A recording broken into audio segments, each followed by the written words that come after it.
Começa agora mais um bate-papo com Diego Rezende e Rosinha. Não estranhem a falta de Diego, porque ele, assim, quando é um feriadão prolongado, essas coisas, ele se ocupa muito, ele vai viajar e me deixa aqui. Não tem problema, como eu gosto de trabalhar e receber os meus amigos, as minhas amigas, os meus convidados, eu toco firme e forte.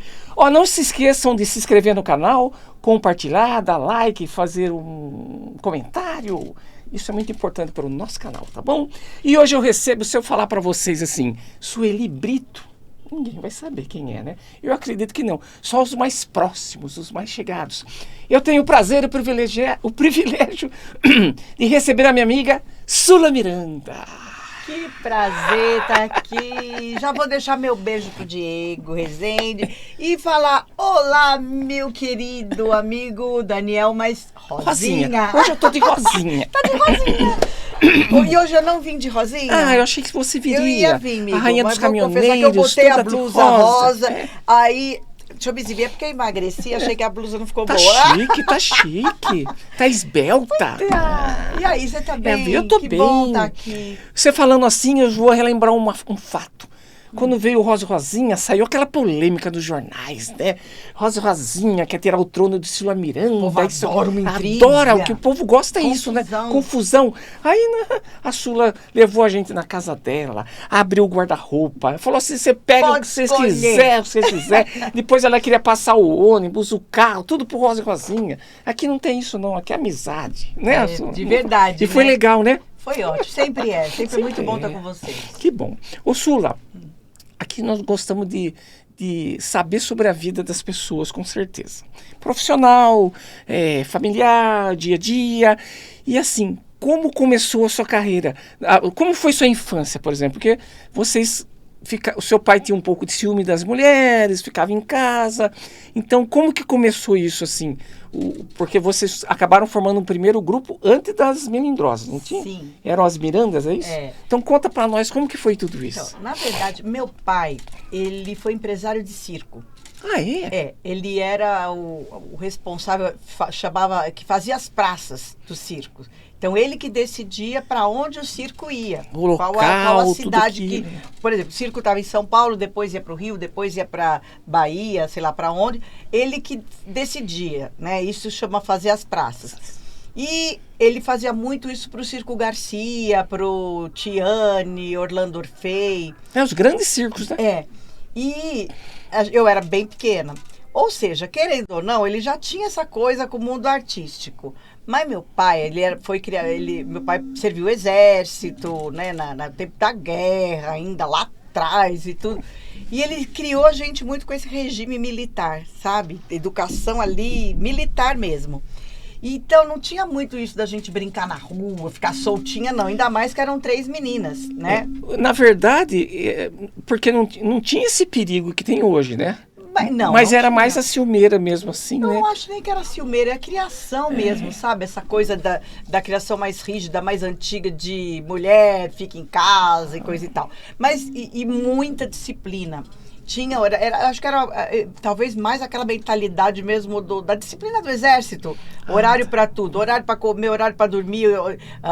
Meu pai tinha uma coisa, eu tô vendo aqui as guloseimas. Tal.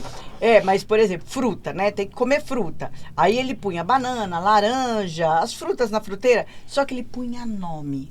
Então, como assim, nome? Punha nome, escrevia na laranja, né? O nome da Gretchen é Maria Odete. Então ele colocava de cada um. Odete, Yara, que é o nome da minha outra irmã, e Sueli, que é o meu nome. E aí a Gretchen odeia laranja. Aí ela virava laranja e escrevia Sueli. Escrevia, que era porque ela não queria comer. E meu pai via lá, Sueli, você não comeu? Aí você tinha que comer as duas laranjas. Eu também não gosto de laranja até hoje. Mas assim, hora pro banho. Então, tudo era Tudo muito regrado Tudo mesmo. muito regrado. Eu gostei muito disso porque eu acho que disciplina é tudo. Então, eu sou até hoje muito disciplinada. Tudo comigo é ali. Mas com isso a gente não brincava na rua. E aí meu pai tinha que distrair. Como é que queria 3 meninas dentro de casa, as idades muito próximas... Tem que ter entretenimento. Não era época tanto de televisão, tinha que ter alguma coisa para arrumar o que fazer. E ele, vamos dar brinquedo, vamos entreter essas meninas. Como o quê? Aí ele começou a dar brinquedos musicais. Violãozinho de brinquedo, pianinho, acordeon, pandeirinho, tudo, apito, o que tivesse. E depois, esses brinquedos migraram para instrumentos de verdade. E aí fomos parar em conservatório musical. Vamos aprender piano, vamos aprender violão. Isso tudo novinha ainda. Novinha, para ocupar o tempo. Vamos para aula de balé. Ou seja, ele que influenciou no meio artístico, indiretamente a claro. gente foi criado para ser artista. Porque você aprende piano, violão, balé, né? Aí você acaba fazendo... a gente recitava poesia, a gente estava no auge da Jovem Guarda, começa a imitar os artistas na TV, enfim. Quando a gente viu, a gente já foi criado para ser artista. Dentro. Tanto que quando chegou na época da escola lá de fazer o tal daquele, como é que fala? Que faz o aptidão, teste. De aptidão. De aptidão. O meu só deu aptidões artísticas, né? Então, aí o meu teste vocacional deu o quê? Educação artística. Aí lá fui eu fazer faculdade Não tinha por onde, de né? educação artística. Fiz a faculdade de Belas Artes, educação artística. E, enfim, né? Começou novinha lá com as Mirandas. Como que foi as Mirandas? Porque eram vocês três, mas tinha mais uma amiga, isso? A outra, na verdade, a Gretchen, na época dessa coisa, desse aprendizado todo, ela aprendeu a tocar violão. E novinha também, ainda com 16 anos, ela queria ganhar o dinheirinho dela. E aí ela resolveu ser professora de violão. Com essa de ser professora de violão, ela arrumou uma aluninha. A primeira aluna dela oficial e era a Paula. A Paula, por uma coincidência mesmo, era muito parecida fisicamente com a gente. Aliás, muito parecida comigo. E acabou que virou uma amiga, irmã, né? E uma irmã adotiva ali? Virou uma irmã que Deus deu, assim, e acabou com uma convivência enorme com a gente e fez parte do grupo. E todo mundo perguntava quem era a gente, para facilitar a vida, falava que era prima. Virou, faz parte da família. Que virou muito mais que isso, virou uma irmã mesmo, né, de coração, e virou uma integrante do grupo. Então, como que a gente fazia? A gente começou a se apresentar nos festivais de escola, no FICO, tudo que era festival, e começamos a ter êxito e ganhando os festivais. Fomos parar no programa Silvio Santos, na época do Zé Fernandes, Aracide Almeida, que era o jurados. Pedro de Lara. E aí, depois disso, com uma composição da minha irmã Yara. Então vocês cantavam músicas... Sim, autorais. Ganhamos o prêmio máximo, que era uma bicicleta dobramática, monareta dobramática. Mas uma bicicleta para 4. Pensa na luta que foi isso. Cada uma pode andar. Isso assim. Horário. Meu pai levou para casa a gente tinha uma casa lá em Itanhaém, na praia, e meu pai levou, porque não podia andar aqui em São Paulo, porque ele não deixava brincar na rua aqui. Era uma luta, porque cada vez que ia para essa praia, sei lá, nas férias só, né? 15 minutos cada uma andando. Era uma luta para andar de bicicleta. A Paula não andou. Até hoje eu não ando. A Paula não andou. A Paula andou muito pouco, coitada. Mas o pai dela era menos bravo que o meu, e ela tinha a bicicletinha dela aqui em São Paulo, então ela né? Brincar. Foi aqui. Ela aproveitou um pouco mais. Mas até hoje, eu sou daquelas que tem que ter a guia na rua para poder pôr o pezinho para sair de bike. Eu sou meio atrapalhadinha para andar de bike. E aí, depois disso, as Mirandas, chegou uma determinada época, que a Gretchen foi novamente no programa do Silvio Santos sozinha. Nesse dia ela foi, que era Mariodete ainda, né? E aí foi contratada e virou a Gretchen. O Mr. Sun contratou. E quem deu o nome foi o Mr. Sun para a Gretchen? Ela mesma. Ela foi, se apresentou, porque estavam fazendo um concurso de meninas que cantassem e dançassem. Ela foi, cantou a música da Sharon, Dance a Little Bit Closer, né? Ganhou. E aí, ali ela foi contratada pelo Mr. Sun, que levou ela para a gravadora Copacabana. Nossa. Chegando lá, na gravadora eles estavam procurando meninas que cantassem e dançassem também para formar um grupo, que já tinha um projeto, Jorge Gambier já tinha um projeto das Melindrosas. E ela falou, tem as minhas irmãs e tal. Aí ela levou eles até em casa, conheceram a gente e contrataram as Melindrosas. Aí seguraram o disco da Gretchen, não deixaram ela lançar, porque ela era a irmã mais velha, a líder do grupo, e lançaram as Melindrosas com a Gretchen. Ela era a líder, a chefa. Só que aí a gente ficou 3 meses e lançamos, começou a fazer sucesso e tal. Chegou um dia, nós fomos no programa do Carlos Imperial. no Rio de Janeiro. Quando a gente chega na Tupi, pra quem conhece, e aí, nesse dia, deu intervalo, acabou de cantar as Melindrosas, a Gretchen se trocou e veio cantando Como Gretchen. Aí lascou, porque meu pai nem sabia. Mas aí lascou de vez. Chegou, aí nesse dia a gravadora realmente tomou a decisão, porque aí era um trabalho muito sensual e a gente fazendo um trabalho muito infantil. A gravadora tomou a decisão de separar e ela seguir carreira solo, e aí começou. Continua e as as Melindrosas. Melindrosas quem era? Você, a sua irmã? Eu, a minha irmã A Yara Yara e a Paula. E a Paula. Ah, ficou as 3. Ficaram. E vocês ficaram de 83 a... Não, foi Não. antes. Nós ficamos de 78, Até 83. 78 a 81. 82 eu já não estava mais. E depois colocaram uma outra menina e continuaram um tempinho só. Mas acabou porque era um grupo infanto-juvenil, né? Então depois que eu fiz 18 anos já não fazia mais sentido, porque o grupo já éramos mulheres. Qual que foi o maior sucesso das Melindrosas? Na verdade, o maior sucesso foi o de 78 a 82. Não teve uma música, porque a gente gravava coletâneas de músicas infantis em ritmo disco music. Então, era Tirei o Pau no Gato, Ciranda Cirandinha, música já Bate-Bate. tradicionais. Eram músicas do cancioneiro popular em ritmo disco music, né? Então, não teve a música que foi o maior sucesso, porque a gente costumava gravar pupurris, né, para as crianças mesmo, que era pegar essas músicas que eram músicas que as crianças cantavam, mas trazer para uma roupagem da época mais moderna, disco né? music, que era o auge que era da o que época. se passava. Você ficou um período sem trabalhar na área artística depois que saiu das Melindrosas? Sim, eu saí em de 81 para 82, né? Foi quando eu completei... Quando você entrou, você tinha 15, né? 14. Aí, quando eu completei 18, né? Eu saí, tinha acabado com 17, completei 18 em novembro. Eu me casei em janeiro. E aí, eu fiquei que eu estava na faculdade já. Eu entrei na faculdade com 17, eu me casei. E aí, fui terminar a faculdade. Terminei a faculdade com 19. E aí, eu fiquei até 86. Eu gravei o primeiro trabalho de Sula Miranda em 86. Porque eu passei esse período correndo atrás. Primeiro período casado eu não trabalhei mesmo.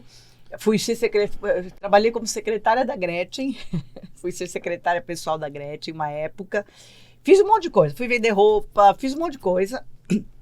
Porque eu não queria voltar para o primeiro momento, eu não queria voltar para o meu artista, estava casada e tal. Depois que eu me separei desse primeiro casamento...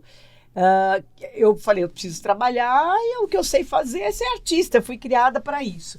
Quando eu comecei a buscar uma oportunidade como artista, eu queria já cantar música sertaneja, porque eu tinha escolhido. Eu tive uma influência muito grande do Christian, que tinha sido casado com a Gretchen.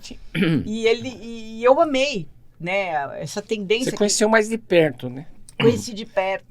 E houve uma modernização da música sertaneja com essa geração que veio com o Chitão, com o Christian. E aí eu convivi de perto com o Christian, ele me influenciou muito nesse sentido, né, dessa modernização que estava vindo naquela época com a música sertaneja. E eu tinha escolhido, porque eu apesar de ter nascido e sido criada na capital, eu não gostava muito, nunca curti rock, nunca curti... Minha praia era outra e eu queria descobrir qual era. Quando eu ouvi a música sertaneja, eu falei, é isso. E aí eu decidi, porém, as gravadoras não acreditavam nisso, porque eu já tinha as Melindrosas cantando disco music, como que eu vou cantar? Não tem uma raiz sertaneja, da onde que eu quero ir? Tinha aquela cultura, a música sertaneja é dupla, a maioria são homens, tinham mulheres que já cantavam, com certeza, as Galvão, Nalva Guiar Maravilhosa, que foi uma grande inspiração para mim, mas não era uma coisa que, vai arrasar. Então ninguém acreditava em mim. E aí, quando eu decidi, bati na primeira porta, bati na segunda, ninguém queria. E graças a Deus, o Moacir Machado, na gravadora 3M, comprou minha briga e acreditou no meu projeto. E aí eu lancei e pá, estourou. A primeira foi o Caminhoneiro. Foi, Caminhoneiro do Amor.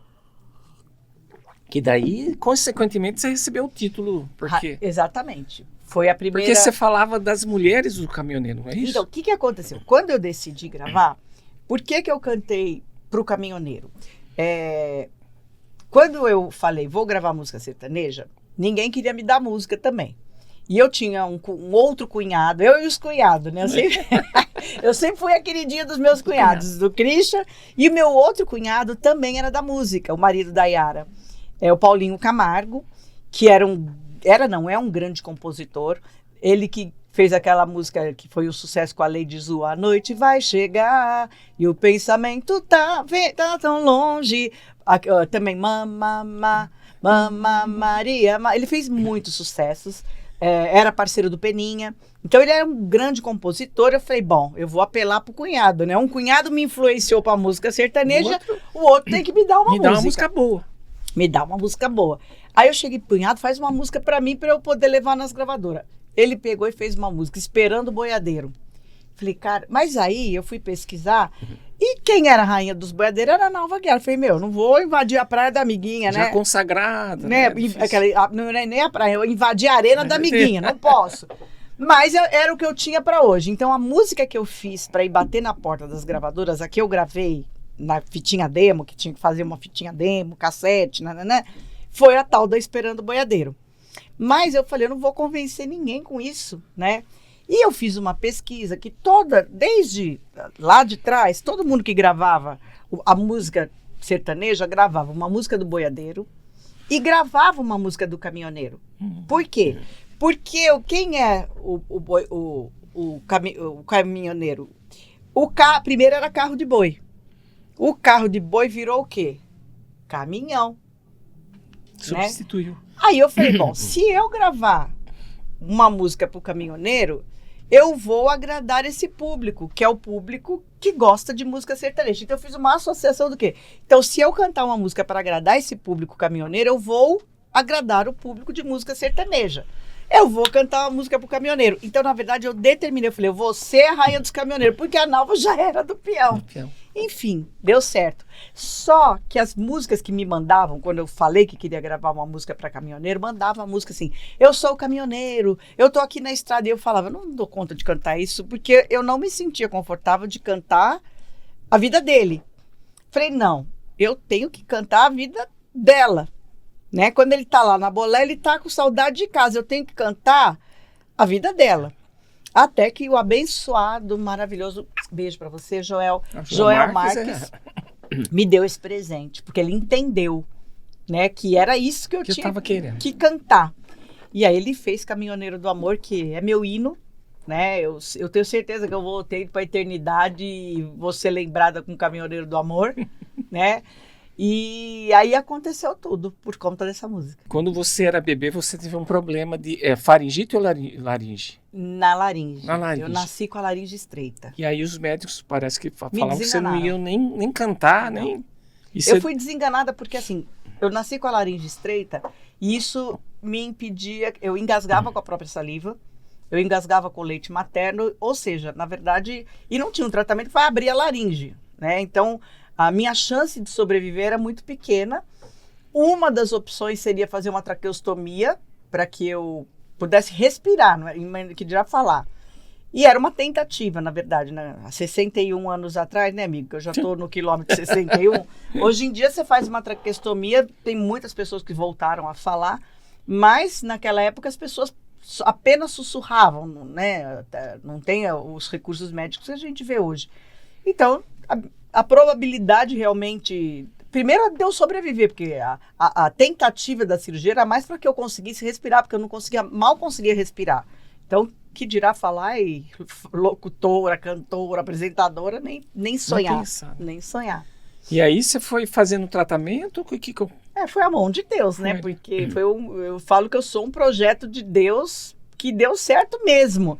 Porque, imagina só... Já estava lá no começo. Tudo que eu faço, né, Daniel, até hoje, para pensar, tudo usando a voz. Agora eu sou palestrante, amigo. Que bacana. Olha só, cada vez que aparece uma nova oportunidade na minha vida, é sempre usando a minha voz. A sua palestra é sobre a sua vida? É uma palestra motivacional, mas que eu uso, hoje eu faço para mulheres, no empreendedorismo e no agronegócio.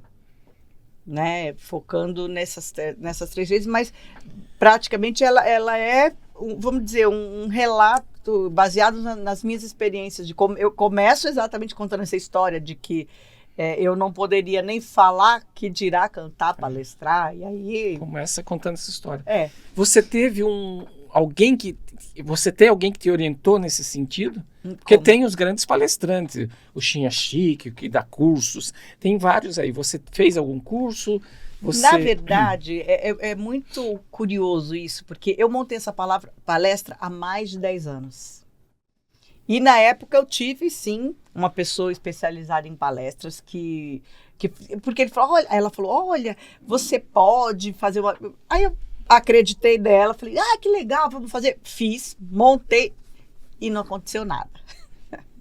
Tanto que agora, há pouco tempo, eu procurei ela novamente, daí falei, você não vai acreditar, tô dando palestra. E ela ficou super feliz, né? Aí eu falei, pois é, eu quero te agradecer, porque eu pensei que ia ficar engavetado, né? E aí é mais um case aí para minha palestra, que é o que eu falo. Às vezes, você sonha, você projeta e você acha que... Mas por isso que eu falo, tudo tem o tempo certo. Não é do nosso jeito, no nosso tempo. Não é que... não é para você. Não era naquele momento. Época. Eu tinha que amadurecer em um monte e tinham que acontecer tantas outras coisas...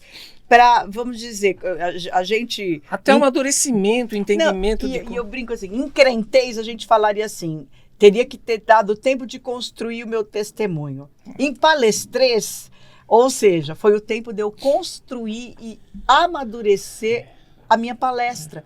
Naquela época, quando eu fiz a palestra, eu tremia na base. Eu falava, gente, como é que eu vou falar sobre isso? Ou seja, tinha que ter realmente o meu amadurecimento profissional, acontecerem tantas outras coisas, que hoje eu falo com muito mais propriedade. Para você ter certeza daquilo, né? Então, hoje, quando eu termino a palestra e que as pessoas vêm me cumprimentar, é o máximo. Último sábado agora mesmo, quando eu terminou, veio uma moça emocionada, chorando, me falar assim, nossa, eu cheguei aqui desmotivada, achando que para mim não tinha jeito, que não ia... E a tua palestra me tocou assim. Ou seja, talvez se eu fizesse isso há 10 anos atrás, eu não ia falar... Eu consegui tocar nas pessoas. Com a propriedade que eu estou falando hoje. Então, às vezes, né, você tá com um projeto que não rolou. Vai chegar a hora certa. Exatamente, vai chegar. Aconteceu isso com o Rosa Rosinha. Na verdade, o Oscar Schmidt, que é muito amigo nosso, ele falou assim, Dani, quando eu entrei no mundo das palestras, a minha vida também mudou, até financeiramente. Eu nunca ganhei tanto dinheiro quanto eu ganhava no basquete jogando. E ela falou, vocês têm um caminho legal aí para palestra. Só que aí nós fizemos com um rapaz, isso, o Rosa não queria muito e a gente acabou deixando para lá. Hoje eu faço a palestra motivacional também, e o que você está falando, naquela época talvez passou-se também uns mais de 10 anos, falar, agora é o momento de se fazer isso. Porque tinha que acontecer tantas outras coisas para você ter o conteúdo mais apurado, não é? Com certeza. A turma vê assim, artista, aquela vida maravilhosa, né? Cheia de luxo, disso, aquilo, e não imagina que a pessoa possa passar por uma depressão. Você teve um período de depressão profunda, não teve? Graças a Deus, nunca tive depressão. Que bom. Nunca. Eu tive momentos difíceis de acontecimentos duros. Então, por exemplo, eu fiquei viúva muito nova, no auge do meu sucesso. Esse casamento que foi meio problemático, ele te trouxe, assim, coisas ruins? Não, eu não tive um relacionamento, nenhum relacionamento meu foi problemático. Eu tive, pelo contrário, eu estava no auge do sucesso, no auge da carreira, com um relacionamento, sabe aquele relacionamento que vem você jovem, apaixonada, e tudo é maravilhoso. Tudo está acontecendo, né? Tudo está acontecendo, e aí... Do nada, acontece uma tragédia, né? Ele se suicidou.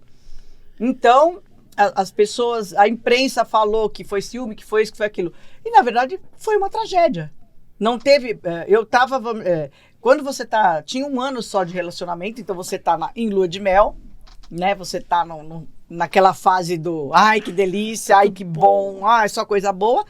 E do dia para a noite acontece uma fatalidade. Ele tinha alguma... Eu não posso dizer para você que tinha, porque eu te falei. Não demonstrava isso. Não, e quando você está nessa fase do relacionamento, né? A gente estava o quê? 1 ano juntos, é muito pouco tempo, e você está em lua de mel, né? Você está naquela fase do tudo tá legal. Então, acontece uma situação dessa, como é que você diz que que não é bom, né? E eu tive o privilégio, eu falo que realmente eu vejo Deus mesmo nos momentos difíceis. Aliás, é sempre nos momentos mais difíceis que você vê o quanto você é cuidado por Deus, porque era para eu, de repente, ter tido uma depressão profunda, era, sei lá, para eu ter ficado doida, principalmente com todo o contexto que estava à minha volta, né? 26 anos, eu estourei como Sula Miranda com 23, ou seja, no auge do sucesso, fazendo show quase todos os dias, e participando de tudo que era programa de TV, você sabe, porque você acompanhou minha carreira. Então, pensa acontecer uma tragédia assim, no meio dessa situação. Era realmente para eu ter parado tudo, descido do caminhão, parado. Então, assim, não foram nos meus momentos difíceis que eu como é que eu vou te falar? Que eu parei ou que eu recuei, né? Talvez tenha sido exatamente esses momentos difíceis que me fizeram fortalecer prosseguir. mais ainda. Sim. Mas assim, esse que ele se suicidou, ele demonstrava alguma coisa? É o que eu te falei, pelo contrário, né? Porque se você vai falar, você tem 1 ano, 2, 3, 10, sei lá quanto de casamento, e às vezes está naquela fase dos mas altos eu não e digo baixos. nem no relacionamento, profissionalmente ele estava com algum problema? Não, pelo contrário, nós trabalhávamos juntos, ele trabalhava na época, ele foi uma das pessoas que mais me ajudou no começo da minha carreira, porque ele trabalhava na mesma gravadora, né, na 3M, e era aquela pessoa que era o divulgador que ia para a rádio com os artistas. Sim. Antes da gente ter um relacionamento pessoal, nós somos muito amigos, a gente foi amigo por mais de 3 anos, ele teve outra, seguiu vida, e não tivemos nada, a gente só foi se relacionar anos depois, né? Então, assim, para quem via de fora, não tinha nada. Tanto que foi um susto para todo mundo, né? Porque não tinha por que acontecer. Mas é aquilo que é por isso que chama fatalidade, né? Por isso que chama... porque a gente não sabe por que aconteceu.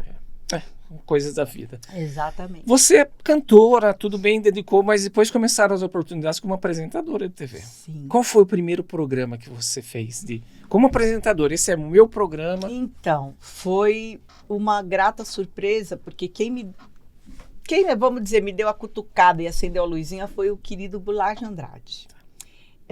Eu estava um dia fui fazer um programa do Goulart, né? E aí ele olhou para mim e falou assim, menina, você leva jeito. Eu olhei... Pra quê? Pra quê? Toma cuidado Posso que você te vai falar. Foi exatamente o que eu falei. Ele falou, você vai fazer... Ele fazia aquele programa, Vem Comigo, né? Você vai fazer um Vem Comigo na estrada. Eu olhei pra cara dele, tipo assim, de onde ele tá tirando isso? E eu, como assim? Ele falou... Eu não faço porque greve. Você vai fazer entrevistas com os caminhoneiros no Porto de Santos. Eu olhei para ele e não é que eu fiz.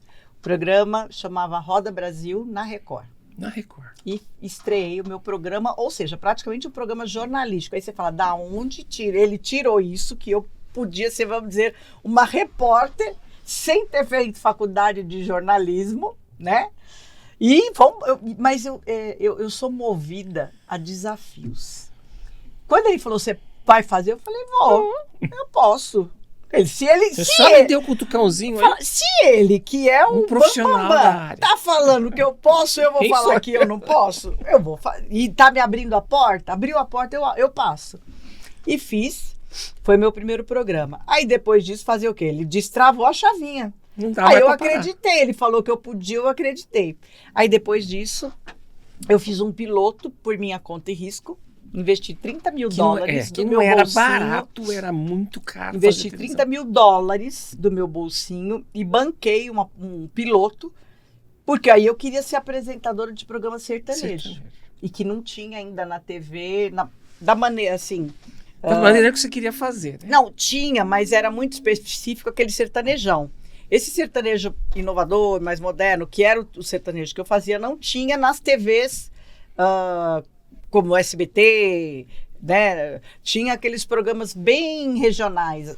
Aí eu fiz o piloto da Inesita, na TV Cultura e tal, mas não era aquela coisa. Aí eu fiz o piloto, levei para o SBT, porque como eu tinha trabalhado no SBT e tal, levei para o SBT, ficou 1 ano na gaveta. Aí, e eu naquela, não vai, você fica na... Aí eu falei, não vai rolar aqui. Peguei e levei pra Record. Cheguei na Record, porque eu já tinha tido o Roda Brasil na Record, levei pra Record. Quando eu tava quase assinando com a Record, o SBT soube, aí o Luciano Calegari me chamou e eu assinei com o SBT. Estreei no SBT com o primeiro programa musical sertanejo do SBT. E foi o programa Sula Miranda. Aí estreiei no SBT, fiquei lá um período, aí veio outra cajadada na minha cabeça.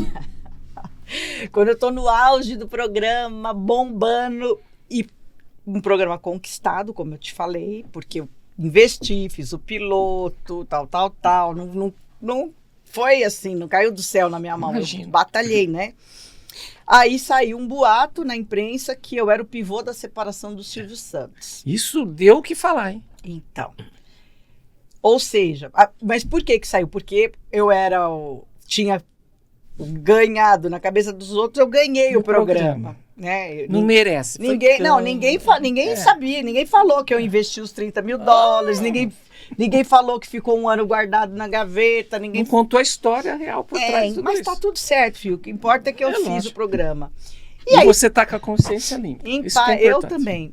E aí, enfim, aconteceu a situação, a corda arrebenta sempre do lado fraco e aí perdi o programa. Mas também tudo bem, porque uma coisa vai levando a outra. Depois disso, abri uma outra porta, eu fui para a Record para fazer outro tipo de programa. E aí fui fazer programa de variedades na Record na sexta-feira à noite. E aí foi indo. E isso me abriu oportunidade. Você vê, eu comecei fazendo um programa jornalístico, depois fui fazer um programa sertanejo, depois fiz um de variedade. E aí foi indo. Depois eu fui para a CNT para fazer... Nessa época da CNT eu lembro bem. Depois que nós participamos lá. Então, fui para a CNT, até calouro tinha no meu programa. Depois eu fui para Rede Manchete fazer o meu programa também de musical de variedades. Depois eu fui para a Rede TV fazer feminino. Depois eu fui para a Rede Mulher fazer feminino. Depois eu fiz fiz um quadro do programa na CNT, voltei para a CNT fazer um programa de decoração, turismo. Eu já fiz tudo na TV. E posso fazer muito mais, né? Mas por isso que eu falo, às vezes você fala assim, perdi uma oportunidade, fui mandado embora. Eu não lamento, né? Eu não murmuro. Por quê?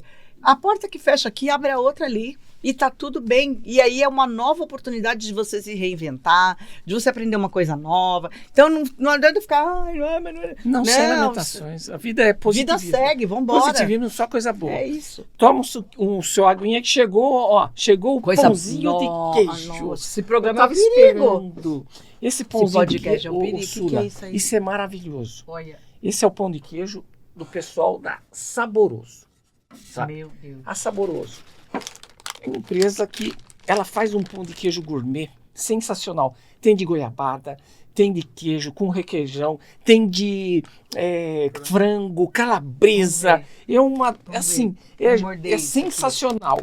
E depois você vai levar esse kitzinho. Tem um kit aqui para você, que eu vou entregar aqui, que é sensacional. Tem o dadinho de tapioca. Nossa. É assim, é um perigo. É um perigo, porque você... depois que você experimentou o Saboroso, eu vou falar para você. Esse aqui... Nunca mais vai querer outro pão de queijo. Ó. Depois eu vou mandar para você, você vai fazer na sua casa. Você aí que quer ser um representante, um distribuidor, o pão de queijo está aqui, ó, Saboroso. Entre em contato com o Natan, da Rox Distribuidora, que você vai ter um maior atendimento, vai esclarecer, vai ver o que você precisa, você não vai se arrepender. É sensacional. Se você quiser que manda para tua casa também, entre em contato que nós mandamos o pão de queijo para tua casa.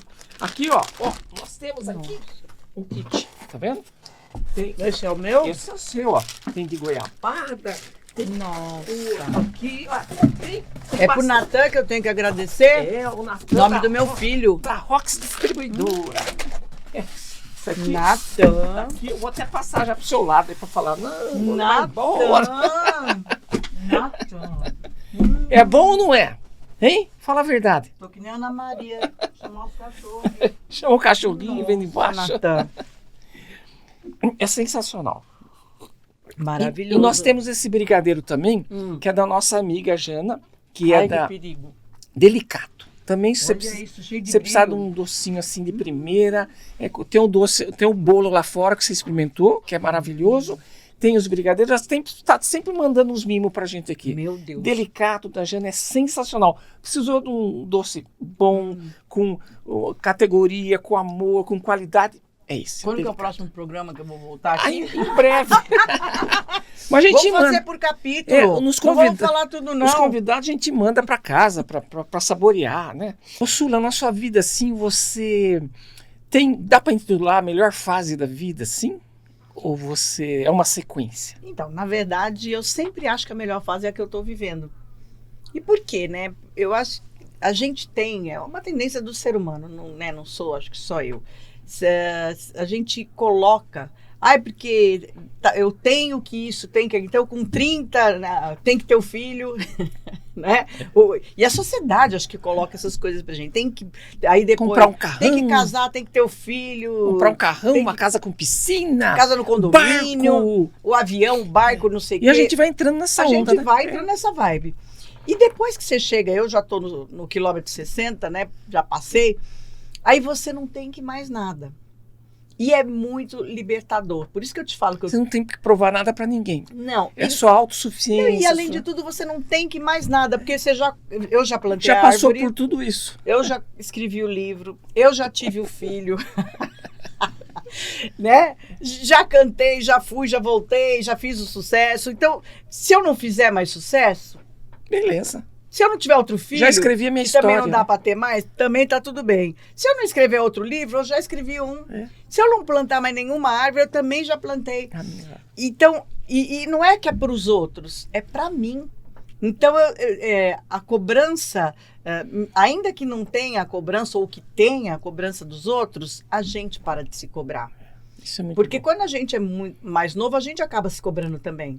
Não, porque eu preciso, porque ainda tenho 30 anos, porque imagina, se quando eu tiver com 50, com 60, com 70... O que eu vou fazer, né? Como que é? A gente vai se cobrando. A gente vai, né? Quando a gente é jovem, a gente compra uma mochila e vai enfiando um monte de pedra. E depois que, acho que, graças a Deus, acho que eu pelo menos comecei a fazer isso com 50, ou sei lá, se com 40 e pouco, eu comecei a tirar as pedras da mochila. E hoje eu tô sem mochila, tô só com a pochetinha. Acho que nem com a pochete tá mais. Certo. Né? O único peso que eu quero carregar agora é músculo.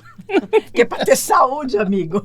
Tá certo. Eu tava vendo ali fora, nos bastidores, se aconselhando a mulherada ali sobre alimentação, sobre dieta saudável, na verdade. Não dieta, mas vida comida saudável. Porque você pratica isso mesmo? Sim, de verdade. E por quê? Claro, você vai falar, você vai ficar mais bonito? Vai, porque se você está praticando uma boa alimentação, uma boa rotina de sono, de alimentação, né? Vai refletir no teu físico, né? Eu estava vendo né, essa coisa da internet, vendo uma reportagem lá da Patrícia Bravanel, um senhor, até eu fiquei passado, um senhor de 99 anos, todo sarado, mas você vai falar, eu quero ser uma velhinha maromba. Mas por quê? Porque é para ficar me exibindo, mostrando o corpo para os outros? Não. Mas é saudável mesmo. Porque hoje, na verdade, a saúde daqui, ela tá aqui, tá no músculo. Felizmente ou infelizmente, mas é isso. E quem não se conscientizar, não vai ter qualidade de vida. E aí você vai falar, se a gente for pensar que tá todo mundo envelhecendo, hoje você fica aí fuçando na internet o dia inteiro, só entra coisa para idoso. Né? Você vai falar... porque a população... entra para idoso, porque você é idosa, o algoritmo te manda. É isso. Não é que só entra para idoso, é porque você... Mas não é questão... A população está envelhecendo. Eu trabalho com várias coisas. Trabalho com decoração, trabalho com indicação de alguns negócios. Por exemplo, você entra no mercado imobiliário, hoje estão fazendo mais empreendimentos para quê? Para colocar os idosos. Por quê? Porque hoje não tem quem cuide dos idosos. Não tem lugar para acolher os idosos. Com qualidade. Mesmo que você tenha grana. Quem vai cuidar do seu pai, da sua mãe, se você tem que trabalhar? Então, e a população está envelhecendo e tem poucos jovens. Por quê? Porque as pessoas resolveram ter um filho só, 2. Então, assim, a realidade do mundo É outra. daqui uns anos vai ser outra. E aí você fala assim, então, o que é melhor? Eu ser uma velhinha? Porque velhinha já estamos ficando todo mundo. Estão tudo perto aí. Todo mundo vai ficar e está ficando, né? Amanhã você já está mais velho que hoje, Sim. né? Então, o que é melhor? É você ser um idoso. Você pode ter idade, mas isso não quer dizer que você vai... Precisa ficar na cama, precisa ficar enfiado em casa. Você vê hoje, a terceira idade viaja-se muito. Coisa que não acontecia. Excursões para cima e para baixo. O melhor de tudo que eu tô amando, vocês que trabalham com humor, vocês têm que fazer uns vídeos assim, porque é muito... E hoje tem muito, né, esses vídeos que o pessoal faz os áudios e aí tá lá. Gente, olha só, na minha vez de ficar velho, olha como é que estão esses velhinhos. Aí aparece, né, uma sessentona toda saradona e ele fala assim, olha lá, ela não quer saber de crochê, não. É porque antes era isso. E outra, 50 anos antes você já era velho, né? Não, e hoje você vê 70, gente de 70 super... E isso é bacana, não pelo lado... É bonito até de ver fisicamente, mas eu acho que, para mim, o que é mais legal é ter mudado a mentalidade. Das pessoas. Né? Por quê? Porque antes você via, às vezes... Ainda tem muito, tá? E hoje eu fico até triste de ver, às vezes, uma pessoa com a minha idade, que é uma senhorinha, e que ainda tá dentro de casa falando que tá velha. Entendeu? Que dorme às 8, você viu a acorda às Cláudia Hanna 4. que veio passear na Paulista, né? Com um cartaz falando, você acha que eu sou velho?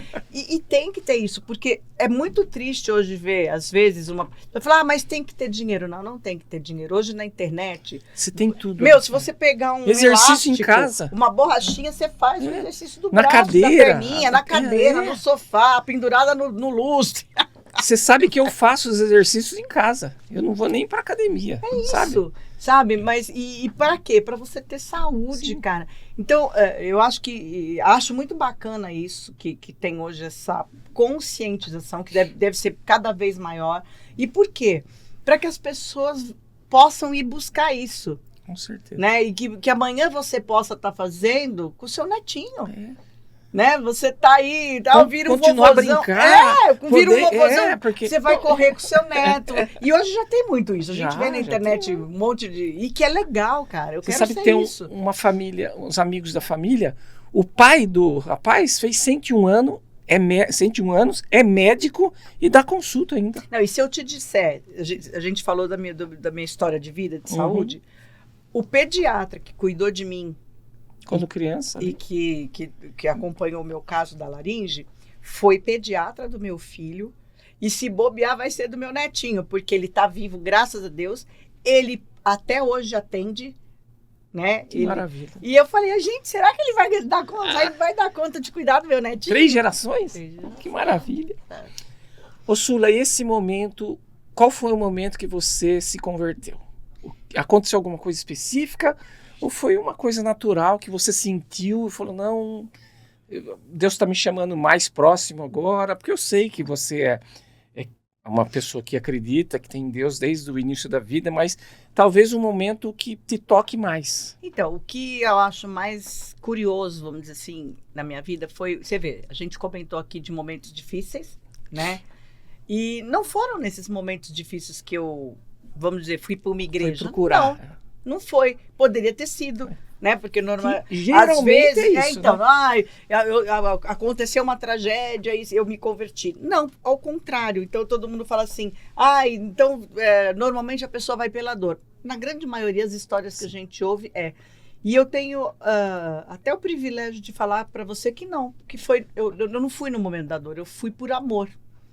Você vê, já tinham acontecido tragédias grandes, né, pesadas, e não foi nesse momento que eu fui procurar. Eu fui num outro momento da vida e que eu já tinha casado, descasado, escrito livro, tido filho, né? E aí é exatamente, mas sabe por quê?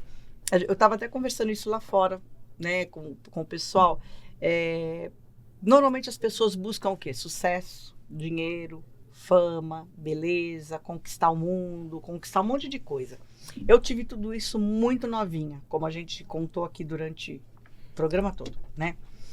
Eu comecei muito nova e sempre e conquistei tudo que eu quis. beleza, sucesso, dinheiro, fama, projeção. E aí as pessoas falam assim, porque eu tenho um vazio. Quando eu fui dar meu primeiro testemunho numa igreja, eu falei, eu não tenho o que falar, porque eu não tenho uma história triste assim. Tudo deu muito certo na minha vida.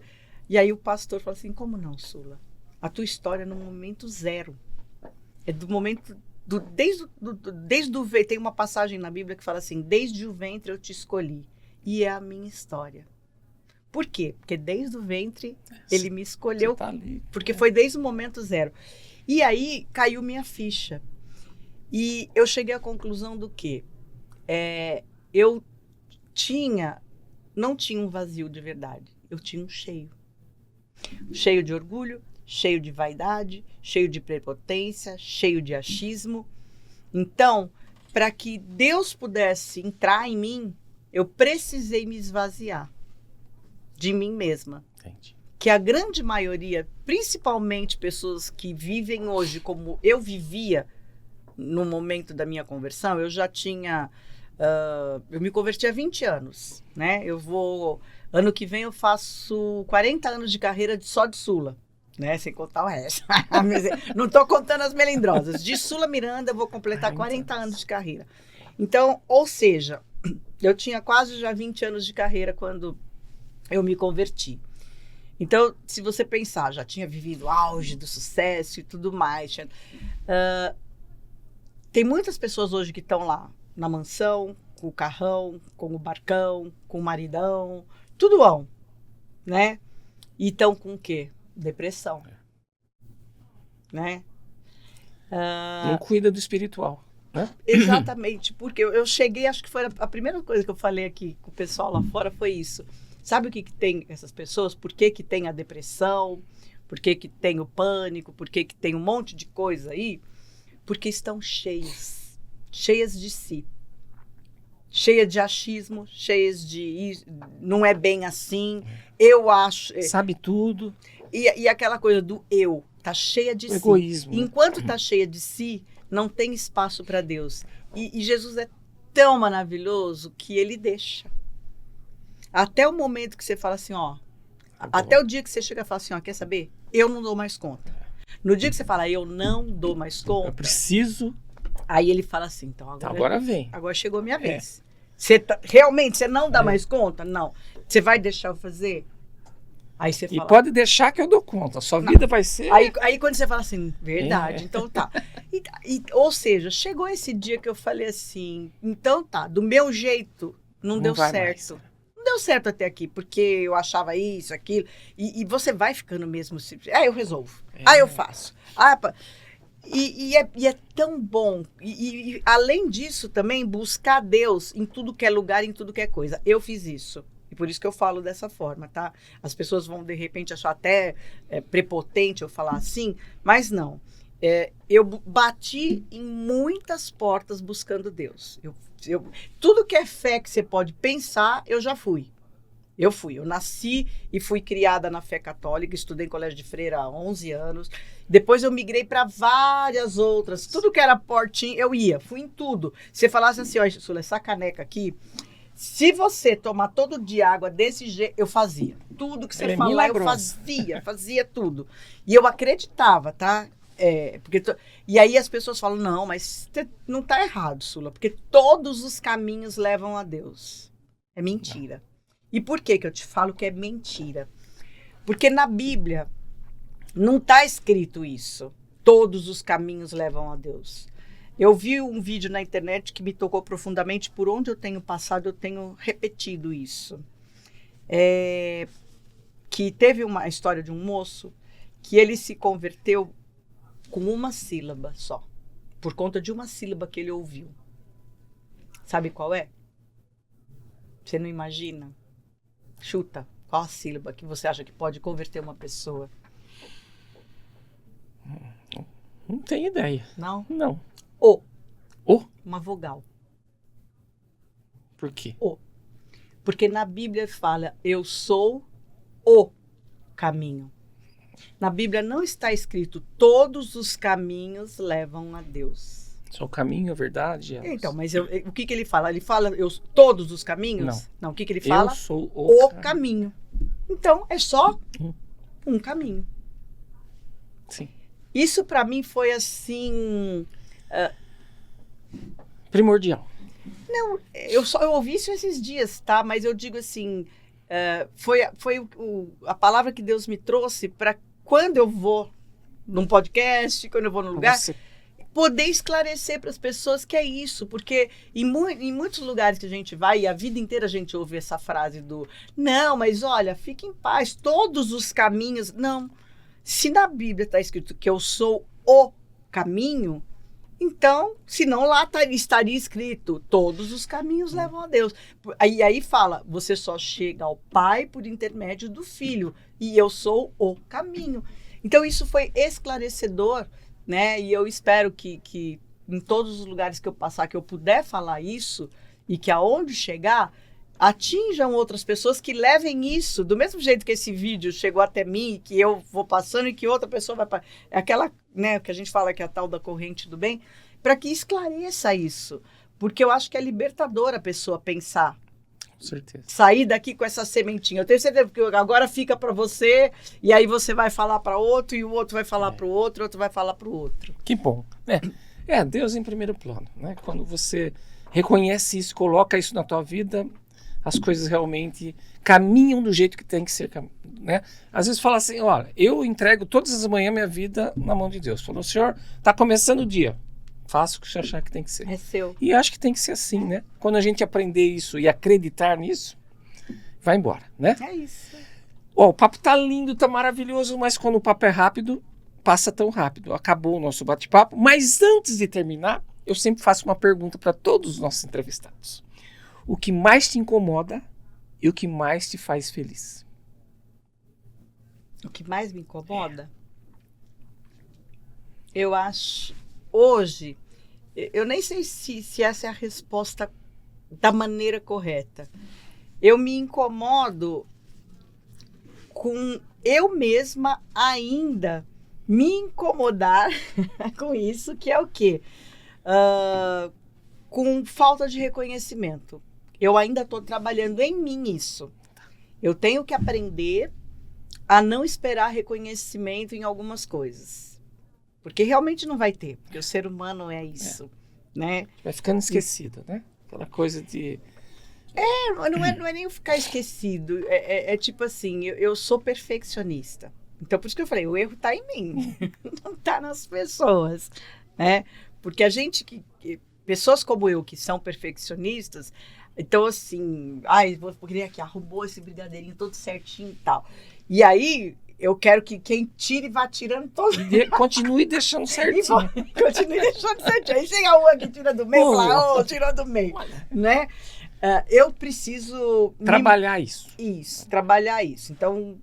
Talvez a pergunta foi que o que mais te incomoda. O que me incomoda. É a sua. E a outra, e aí. O que mais te deixa feliz. O que mais me deixa feliz é quando eu vejo no meu dia a dia as coisas que eu estou conseguindo superar das coisas que eu preciso me moldar. Que bom. Você quer deixar suas redes? O que você está hoje? O que é a Sula hoje? Está palestrando? Como está a Sula? A Sula hoje continua fazendo tudo. Eu faço decoração, eu estou palestrando, estou amando fazer isso. Então, hoje a Sula palestrante é a que está mais atuante. Mas a Sula hoje que está trabalhando mais nos bastidores é a Sula 40. Porque eu estou trabalhando para comemorar os meus 40 anos ano que vem. Maravilha. Rede social? 40 de carreira. Redes sociais? O Sula Miranda _oficial, que é o Instagram. O oficial.Sula Miranda, que é o Facebook. Tem o meu site, que vale a pena, quem quiser conhecer mesmo a Sula Miranda, entra no site sulamiranda.com.br. E aí vai. Entra no Instagram, tá tudo lá, tem o Linktree lá e tem tudo. Linda, obrigada, amor. Foi um prazer, um Também privilégio tê-la aqui, com viu? você sempre. Uma experiência Obrigadão. de vida maravilhosa. Obrigada. Volte sempre. E o Pessoal, mundo fica cor-de-rosa com a gente. Com certeza. Nós vamos parando por aqui hoje, o bate-papo com o Diego Rezende e Rosinha, só o Rosinha, porque o Diego está em espírito aqui. Beijo, beijo pro Diego. tá passeando, né? Ou resolvendo algumas Os BOs. coisas profissionais. E não se esqueçam de se inscrever, tocar o sininho lá, deixar acionar, né? Deixar o like, comentário. E na próxima semana nós estamos aqui com mais um ou mais uma entrevistada top. Até a próxima!